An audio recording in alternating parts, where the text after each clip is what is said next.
Hello everyone and welcome all to Homeo Vision YouTube channel.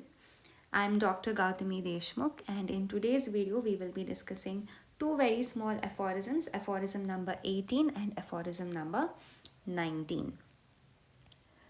Now here we have aphorism number 18 with us.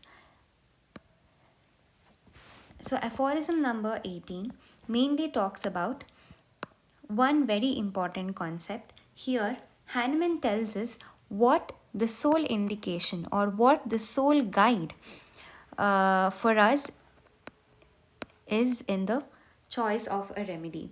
Meaning, what is the sole guide for us in the choice of a remedy? Okay, what becomes the sole indication which helps us in choosing a remedy for a case of disease? So, this is what Hahnemann tells us in aphorism number 18. And like we all know, the sole indication or the sole guide which helps us in choosing a remedy for any case of disease is the TOS, which is nothing but the totality of symptoms. So this concept is explained here in aphorism number 18. Now let us read this particular aphorism. From this indubitable truth that besides the totality of the symptoms, nothing can be by any means be discovered in diseases wherewith they could express their need of aid. So let us stop here and understand this particular sentence. Now what is the meaning of undubitable? Something that cannot be questioned. Cannot be question, meaning it is so obvious that this is the fact. Okay, the fact is that the totality of the symptoms is how the totality of the symptoms is how the deceased individual expresses what it needs. Correct? So that is what here he is saying. So the totality of the symptoms is the mode through which a deceased individual, it is the mode through which the deceased individual, sorry about that, it is the mode through which the deceased individual expresses its need for aid. So what is the need for aid? What aid does it need? It needs a medicine. It needs a remedy that can restore health in the individual. So this is what is being said. He says here that totality of the symptoms is the only means by which we can understand the disease, by which diseases can be discovered. Okay. So there is nothing other than totality of the symptoms through which we can understand or know a disease. So therefore, it is only through the totality of the symptoms that a deceased individual expresses what it needs, or it is only through the totality of the symptoms that a deceased individual or the sick man expresses its need of aid. And the aid here is a remedy or a medicine which helps in restoration of health.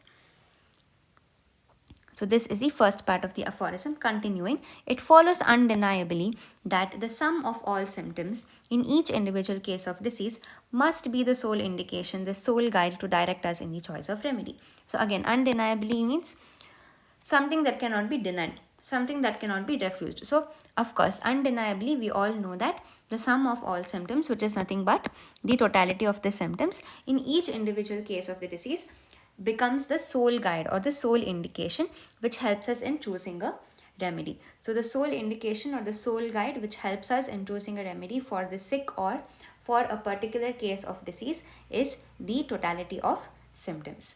So this for you is aphorism number 18. Now let us have a look at aphorism number 19. Now, when you take a gross look at aphorism number 19, without reading it in depth, you see that we see the words diseases, alterations in the state of health or healthy individual, and we see the word cure, and we see the word medicines. medicines, and we also see the word curative power. So therefore aphorism number 19 gives us the definition of disease. Okay, we're redefining a disease just to revise and just to understand the definition of disease better homeopathically. Definition of cure is also given here, and aphorism number 19 also talks about the curative power of homeopathic medicines. These are things that we have already discussed in the previous aphorisms, but this aphorism comes as a gist or as a summary of all the previous points that we have already discussed. So let us read the aphorism and then I will split it up for you. Now, as diseases are nothing more than alterations in the state of healthy, I think there is a repetition. Diseases are nothing more than alterations in the state of healthy individual which express themselves by morbid signs, which is nothing but the morbid signs and symptoms which we can call as totality of symptoms. So diseases are nothing but alterations in the state of health, and these alterations in the state of health is expressed through perceptible signs and symptoms, perceptible morbid signs and symptoms, the sum of which is considered as totality. Now this is disease. So if alterations in the state of health is disease, now what is cure? And cure is only possible by a change to the healthy condition. So the sick condition has to become healthy condition. Only that is nothing but restoring the sick to health. Aphorism number 1. Correct? So this is nothing but cure is only possible by a change to the healthy condition of the state of health of the deceased individual. Correct? This is cure. So the diseased state has to come back to being a state of healthy condition in the deceased individual. So only then it can be termed as cure. Now, continuing the aphorism, it is very evident that medicines could never cure diseases if they did not possess the power of altering a man's state of health, which depends on sensations and functions. So first, let us split this up. A man's state of health depends on sensations and functions. And when do we consider a medicine as remedy, or when can we consider that a medicine can cure diseases?